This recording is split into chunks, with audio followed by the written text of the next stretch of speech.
বন্ধন নিউজে আপনাদের স্বাগত। শুরু করছি আজকের খবর। স্বাগতম স্বাগতম স্বাগতম সুমিত দাস স্বাগতম সুমিত দাস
স্বামীজি চিন্তাধারা দিকদিগন্তে জড়িয়ে দিই। স্বামীজি প্রণাম, স্বামীজি প্রণাম। আর স্মৃতি ইরানি এলেন, কি বলবেন? দেখুন, স্মৃতি ইরানি দিদির সাথে আমার খুব ব্যক্তিগত সম্পর্কটা খুব সুন্দর। দিদিকে আমি রিকোয়েস্ট করেছিলাম আজকে আমাদের যে অনুষ্ঠান শঙ্খনাদ র্যালি, উদ্দেশ্য হচ্ছে আজকে আপনারা সকলেই জানেন আমাদের যে অন্নপূর্ণা ভাণ্ডারের প্রতিশ্রুতি দেওয়া হয়েছে, সেই অন্নপূর্ণা ভাণ্ডার আজকে তার সূচনা হবে। স্মৃতি ইরানিদি কলকাতা থেকে এই সূচনা করবেন, আর আমরা তার শুভ সূচনার জন্য একটা প্রভাত ফেরি করলাম আজকে পয়লা বৈশাখের দিনে। যারা আমাদের বাংলার সংস্কৃতির বিরোধী বলে তাদের আমাদের দেখে শেখা উচিত বাংলার সংস্কৃতির ধারক বাহক কারা। আমাদের খুব সত্যি কথা, আমাদের র্যালি শুরু হওয়ার কথা ছিল 9টার সময়। দিদি আমাদের এখানে ঠিক সময় মতো পৌঁছেছেন, এবং যেহেতু আমাদের মানে এমনি টাইম দেওয়া ছিল 8:30, উনি সেটাকে ধরেই ঠিক টাইম মতো পৌঁছে গেছিলেন। এবার মুশকিল হচ্ছে ওনার তো টাইম শিডিউলটা আমার থেকে অনেক বেশি প্যাকড। উনি 11:30টায় নভোটেল থেকে এই অন্নপূর্ণা ভাণ্ডারের সূচনা করবেন। তার গুরুত্ব সারা পশ্চিমবঙ্গ জুড়ে, কিন্তু তার আশীর্বাদ আমাদের প্রতি আছে বলে তিনি এখানে এসছেন এবং আশীর্বাদ দিয়েছেন। তিনি আপনারা দেখেছেন আমাকে তিলক তিনিই করিয়েছেন, এটা আমার কাছে পরম প্রাপ্তি। এরকম কেন হলো? মানে একজন কেন্দ্রীয় প্রাক্তন মন্ত্রী এলেন, এত বড় অনুষ্ঠান সঠিক সময় শুরু করা গেল না, ভোটের মুখে কর্মীদের দেখুন, মনোবলে এটা ঠিক ধরবে না, মানুষ তো এটা বলবেই। এটা আমার মনে হয় বিরাট কিছু বিষয় নয়।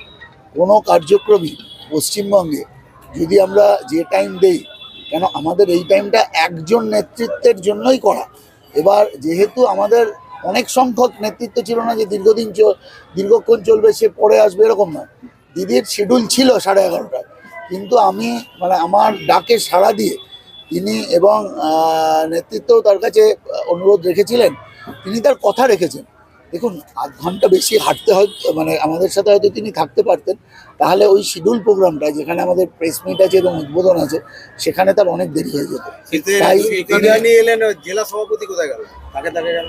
জেলা সভাপতি ব্রাহ্মণ মানুষ, আজকে পয়লা বৈশাখের দিন, তার নিজের ব্যবসা আছে, তিনি সেই কাজে ব্যস্ত ছিলেন।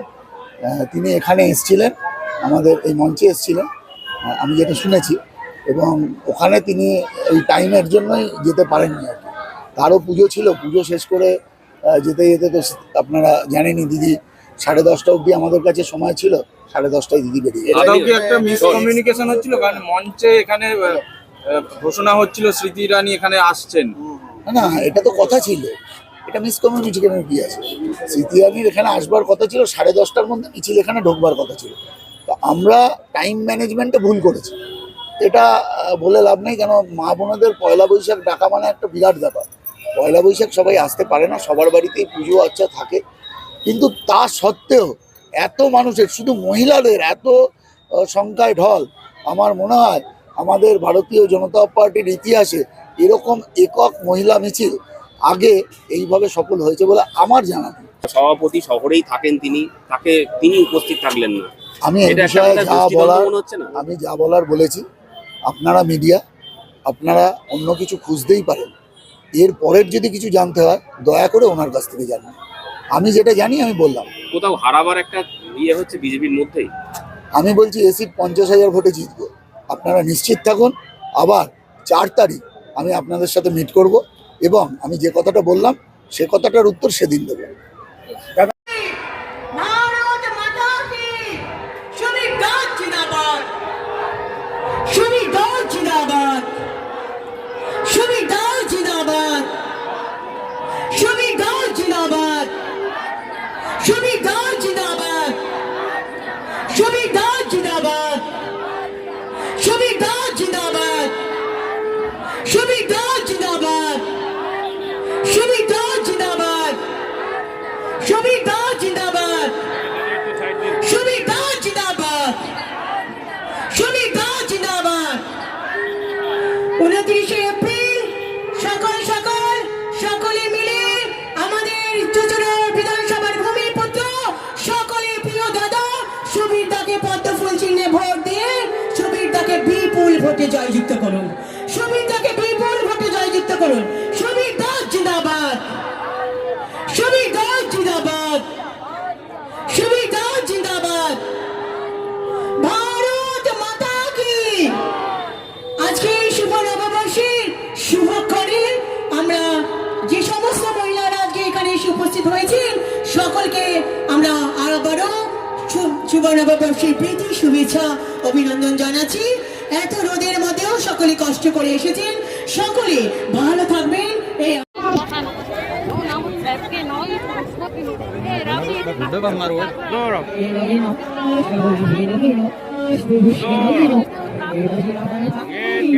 এই শঙ্খনাদের মাধ্যমে আমাদের পশ্চিমবঙ্গের সমস্ত মা বোনেদের জন্য অন্নপূর্ণা ভাণ্ডার চালু হলো, এবং আপনারা অন্নপূর্ণা ভাণ্ডারের মাধ্যমে মাসে 3,000 টাকা করে পাবেন। সমস্ত পশ্চিমবঙ্গের মা বোনেরা অন্নপূর্ণা ভাণ্ডারের মাধ্যমে 3,000 টাকা করে পাবে। আমাদের সেই শঙ্খনাদ এখন শুরু হলো।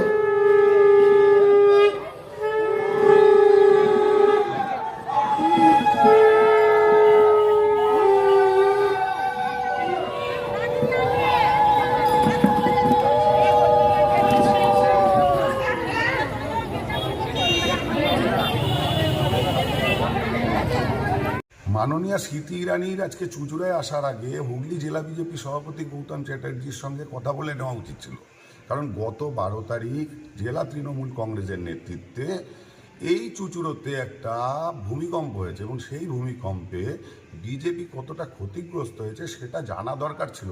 না জেনেই উনি আজকে এখানে চলে এসছে বলেই আজকে এই মধ্য রাস্তায় ভিড় না হওয়ার দরুন বিজেপির মিছিল ছেড়ে ওনাকে বেরিয়ে যেতে হলো। কম খরচে বিশ্বমানের আধুনিক চিকিৎসার হুগলির মিডল্যান্ড নার্সিংহোমে বাংলার বিশিষ্ট চিকিৎসকরা এই নার্সিংহোমে রোগীদের চিকিৎসা করেন। জটিল রোগের চিকিৎসার জন্য রোগীদের আর দক্ষিণ ভারত যাওয়ার দরকার নেই। হুগলির মিডল্যান্ড নার্সিংহোমে পাওয়া যাবে বিশ্বমানের আধুনিক চিকিৎসা পরিষেবা। এখানে প্রসূতি মা ও সদ্যজাত শিশুদের বিশ্বমানের আধুনিক চিকিৎসা পদ্ধতিতে চিকিৎসা করে থাকেন গাইনো ও শিশু চিকিৎসকরা। দুপুর 12টা হোক বা রাত্রির 12টা, রোগীদের জন্য 24 ঘন্টা চিকিৎসা পরিষেবা বজায় রেখেছে হুগলির মিডল্যান্ড নার্সিংহোম। আমি ডক্টর মানস ঘোষ, আমি মিডল্যান্ড নার্সিংহোমের মেডিকেল ডিরেক্টর। বিশেষত্ব বলতে যেটা আপনি বললেন, একটা হচ্ছে এনআইসিইউ, নিউনেটাল কেয়ার ইউনিট। আমি বলতে পারি এটা আমাদের আশেপাশে হুগলি জেলায় নেই। নিউনেটাল মানে হচ্ছে যেটা বাচ্চা জন্মের পরেই প্রথম 28 দিনকে আমরা নিউনেট বলি, প্রথম ফার্স্ট 4 উইকস। তো এই সময়ে বাচ্চাদের সমস্ত রকমের চিকিৎসায় বলুন বা তাদের দেহের গঠন বলুন বা তাদের রোগগুলোই বলুন, সেগুলো সবগুলো অন্যান্য বাচ্চা মানে তার থেকে বড় বাচ্চার থেকে কিন্তু অনেকটাই আলাদা। এবং এই ক্ষেত্রে বাচ্চারা খুব সেনসিটিভ হয়, বাচ্চাদের রোগ প্রতিরোধ ক্ষমতাও অনেক সময় কম থাকে এবং এগুলোর জন্য স্পেশাল কেয়ার লাগে নিউনেট, এবং তাদের পুরো চিকিৎসা পার্টটা একটা আলাদাভাবে তৈরি হয় প্রথম 28 দিনের জন্য। আমরা এখানে চুঁচুড়া, বিশেষ করে চুঁচুড়া এবং হুগলিবাসীর জন্য এই জিনিসটা আমরা আনতে পেরেছি, যেখানে আমাদের বাচ্চাদের এই নিউনেটদের ক্রিটিক্যাল মানে খুব খারাপভাবে যে নিউনেটগুলো জন্মেছে বা যারা জন্মের পরে যারা হাঁপাচ্ছে বা যারা মেকোনিয়াম খেয়ে ফেলেছেন বা যাদের কোনো জন্মের পরে কোনো রকমের শ্বাসকষ্ট বলুন বা কোনো রকমের অসুবিধে হয়েছে বা জন্ডিস ধরা পড়েছে বা অন্য কোনো কমপ্লিকেশান হয়েছে, সেই ধরনের বাচ্চাদের চিকিৎসা করার জন্য উপযুক্ত ব্যবস্থা আমরা এখানে করতে পেরেছি। তার ভিতরে আমরা বলতে পারি আমাদের এখানে ওয়ার্মার আছে সাফিসিয়েন্ট, আমাদের এখানে 6টা বেডের জন্য ওয়ার্মার আছে এবং আমাদের এখানে ফটোথেরাপি মানে বাইলেয়ার ডবল সারফেস ফটোথেরাপি আছে যাদের কনজেনিটাল বা যাদের জন্ডিস ধরা পড়েছে তাদের জন্যে, এবং বাচ্চাদের ভেন্টিলেটর আছে আমাদের একদম নিওনেটদের জন্য। এই ভেন্টিলেটর সাধারণভাবে সব জায়গায় পাবেন না, এবং বাচ্চাদের বাবেল সিপ্যাপ যেটা একটা স্পেশালাইজ মেশিন, বাচ্চাদের যেহেতু ভেন্টিলেটর খুব বেশি লাগে না, কিন্তু বাবেল সিপ্যাপ বলে একটা জিনিস খুব বেশি লাগে তাদের অক্সিজেনের পরিমাণ কমে গেলে, তাদের শ্বাসকষ্ট হলে, সেটাও আমাদের এখানে আছে। এবং আমি কিছুদিন আগে আমাদের একটি বাচ্চা এখানে ভর্তি হয়েছিলেন যার শ্বাসকষ্ট হতে শুরু করেছিল জন্মের 6 ঘন্টা পর থেকে, এবং সুন্দরভাবে তাকে আমরা এখানে চিকিৎসা দিয়েছি। আমাদের এখানে দুজন খুব ইয়ং মানে এনথুজিয়াস্টিক পেডিয়াট্রিশিয়ান আছেন, ডক্টর মৈত্র এবং ডক্টর ঘোষ। তো তারা তাদের দুজনের আন্ডারেই বাচ্চা ভর্তি ছিলেন। অন্য পেডিয়াট্রিশিয়ানরাও আসেন, বাট এনারা আমাদের এখানে সবসময়ই থাকেন মোটামুটি একটা স্তম্ভের মতো আমাদের নিউনেটাল কেয়ার ইউনিটের জন্য। এবং বাচ্চাটি এই মুহূর্তে খুবই ভালো আছে, তাকে আমরা ডিসচার্জ করেছি। এটা কি প্রিম্যাচিওর বেবিদের ক্ষেত্রে এটা বেশি প্রয়োজন হয়? ভীষণভাবে প্রিম্যাচিওর বেবি যারা একটু আগে জন্মেছেন বা যাদের ওয়েট কম হয়েছে, এবং অনেক সময় মায়ের বা ওয়েট অনেক সময় বেশি ওয়েট হলেও যে সেটা ভালো সেরকম নাও হতে পারে, যেমন ডায়াবেটিসের ক্ষেত্রে হতে পারে, বা অনেক সময় বাচ্চাদের বারবার জন্মানোর পর সুগার ফল করছে, এটাও আমরা দেখি। অনেকগুলো কারণেই যেগুলো জন্মের পরেই যে সমস্ত সমস্যাগুলো হয় সেগুলোর জন্য এরকম স্পেশালাইজ ইউনিট দরকার হয়, নিউনেটাল কেয়ার ইউনিট, এবং সেটা আমরা এখানে করতে পেরেছি। প্রথম কথা হচ্ছে জীবনের দাম সব থেকে বেশি, ঠিক আছে, এবং যে মা 10 মাস তার বাচ্চাটাকে গর্ভে ধারণ করেছেন তার জন্যে সারা পৃথিবীর সব থেকে মূল্যবান জিনিস বা সেই বাবাটির জন্য কিন্তু সেই শিশুটি। রিগার্ডিং কস্ট যদি বলেন, আমরা এমনিতে একটা মফস্বল এলাকাতে থাকি এবং আমাদের পুরো নার্সিংহোমটাই মফস্বল এলাকাতে। আমরা সেটার কথা মাথায় রেখেই আমাদের যে সমস্ত কস্টগুলো রেখেছি, এবং এই যেটা বললাম কয়েকদিন আগেই আমাদের একটি বাচ্চা যাকে হঠাৎ করে শিফট করতে হয়েছিল নিকুতে, সেই চিকিৎসা পেয়ে গেল। তার বাবা মা দুজনেই খুব স্যাটিসফাইড। আমাদের যে ফেসবুক ইয়ে আছে, পেজ আছে, সেখানে আপনারা তাদের কথা শুনলে বুঝতে পারবেন। এবং কস্ট মানে যথেষ্ট রিজনেবল।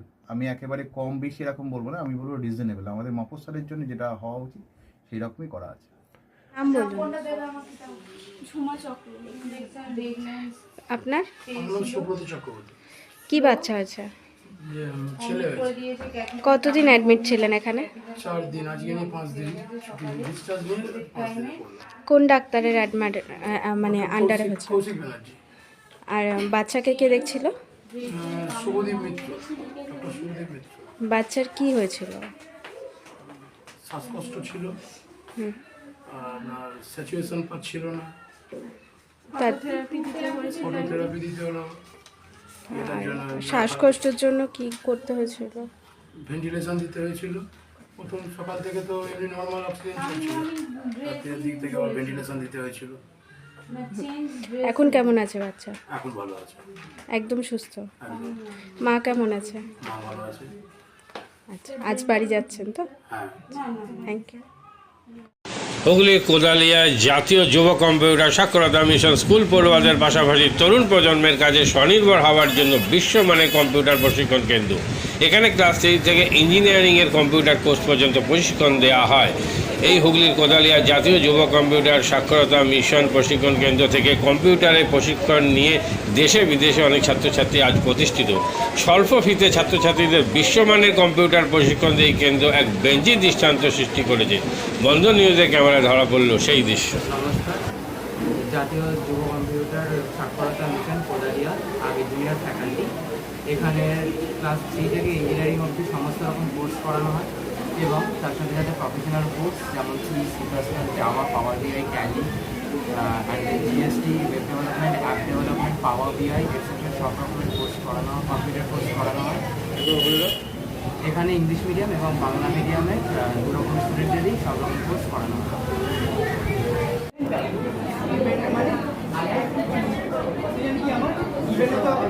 সেকেন্ড কি আমার ট্যালেন্ট, রাইট? আমি এখানে কি করলাম? এই পার্টটা বার করছি কাকে? এই পার্টটা the first while loop is for the sum of digits and the second while loop is for the reverse.